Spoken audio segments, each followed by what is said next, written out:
Hi, Sandy Giroux here. In my last post, I outlined 3 phrases that should make every leader sit up and take notice. As a reminder, these phrases were, I have an idea to change or improve something specific, and here are the benefits of doing so. How can I help or serve you better? And I don't think that's the right way to go. I'd like to challenge you on that. All of these phrases require several leadership traits to be present in any leader who wants to prevent them from remaining completely off their radar, causing them to miss golden opportunities to recognize and nurture budding leadership talent in their team members and retain them for the long run. First is a growth mindset. If any leader is too happy maintaining the status quo, these phrases will not only be meaningless to them, but annoying as well. The leader who does not wish to grow personally, professionally, or as an organization doesn't want to be forced to learn new information, procedures, or methods of operation and slams down any suggestion to do so. Their motto is often, if it ain't broke, don't fix it. However, too often, not only is something broke and no one realizes it, but sometimes people do realize it, but they've stopped bringing it to anyone's attention because their suggestions fall on deaf ears. I called a company's customer service department once and had a horrendous time getting through their automated phone system. When I finally reached someone, of course, the teacher in me came out, and I made a suggestion that they may want to simplify this very frustrating process. The rep replied, "Well, I'll tell them, but they won't listen. They never do." Ouch! Wouldn't you just love to have that team member working for you? Not. This system was broke, but leadership didn't know it or didn't care, with the result that no one is bringing anything to their attention anymore. The shame of it is that there are so many easy ways to incent and reward team members for going the extra mile, such as creating a suggestion box or website that is monitored and answered by someone who lets each suggester know they were heard, informs them of their suggestion status, and even rewards them for making suggestions. Some companies give bonuses for implemented ideas. Others give tickets for each submission, holding quarterly raffles and awarding prizes. The more ideas you submit, the more tickets and entries into each raffle you receive. You can add goals to each team member's performance evaluation to reward them for bringing forward ideas for improvement and implementing positive changes. Bonuses could be earned for overachieving on any particular goal. Leaders can also add these types of goals to their performance evaluations, earning higher bonuses for encouraging, receiving, reacting to, and acting upon great suggestions from their team members. Team rewards could also be offered for positive results. The upshot is that when a leader doesn't possess a growth mindset, everyone, except that leader, often recognizes it and stops trying to make anything better. What you're left with is an employee roster of automatons who sleepwalk through their days, ignoring customer requests and turning a blind eye to things that go wrong, rather than stepping up with ideas for improvement. Now, the next trait that you need is a caring attitude. Leaders must genuinely care about the success of their people, not just the success of the organization. When someone cares enough to offer help in an area that the leader could be missing, if that leader doesn't show enough care about that team member to listen and genuinely consider their request, it shows not only a lack of concern for the other person, but a lack of self-awareness.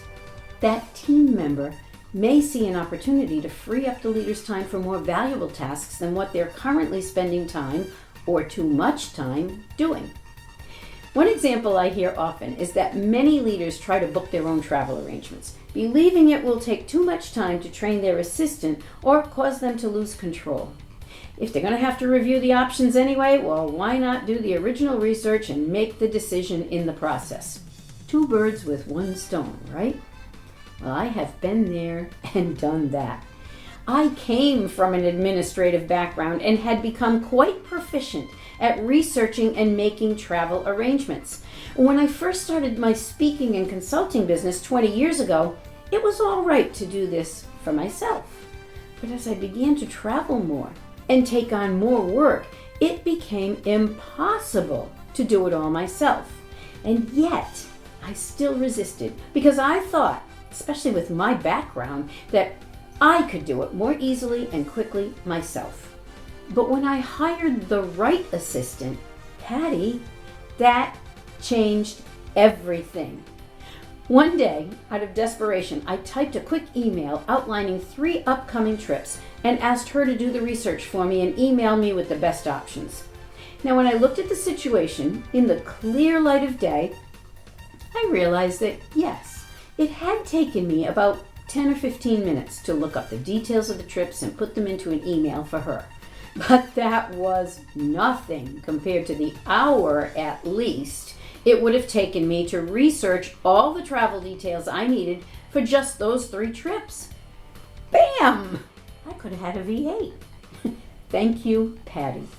But this situation literally proves the saying, just because I can doesn't mean I should. Leaders like me who fall into this trap believe if I want something done right, I have to do it myself. Well, while this may be true for some tasks, there are many that we don't have to do ourselves. And if we calculate the hourly rate involved in doing it ourselves versus those who should be doing it, we realize the ridiculous amount of money and productivity we're wasting doing things that should be left to others.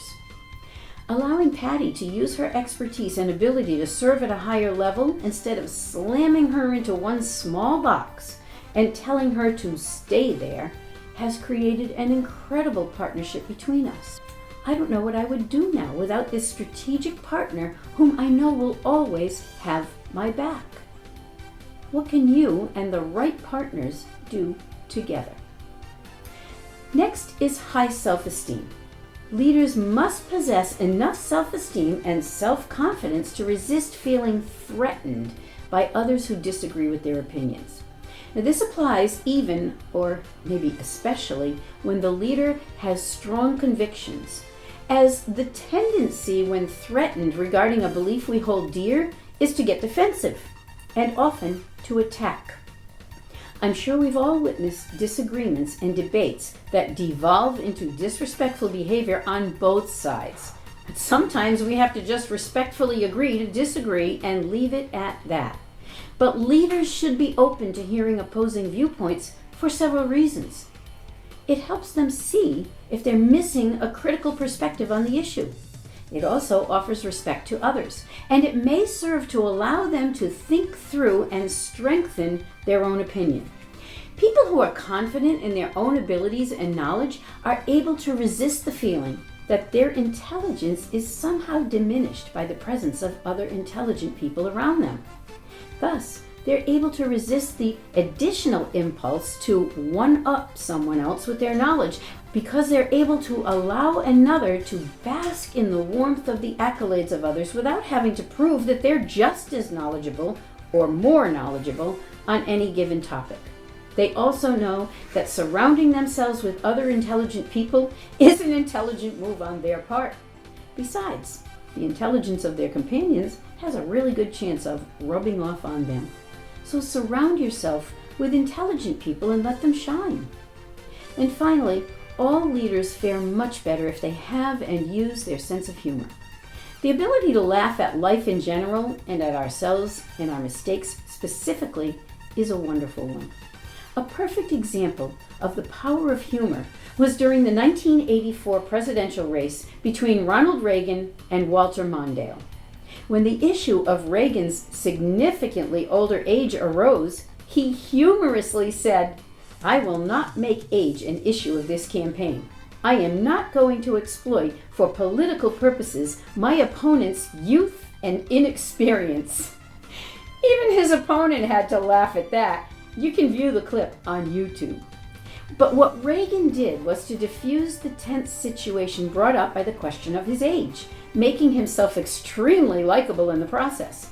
What he also did was dispel the notion that he was no longer quick on his feet or able to think fast. Mondale even laughingly said later that he knew he'd lost the election right there. Just remember that anything we can do to become more self-aware, make our people feel more at ease, to serve at a higher level, and laugh even in difficult situations is a step in the right direction toward earning their respect and getting them to engage. I'll see you on the next post.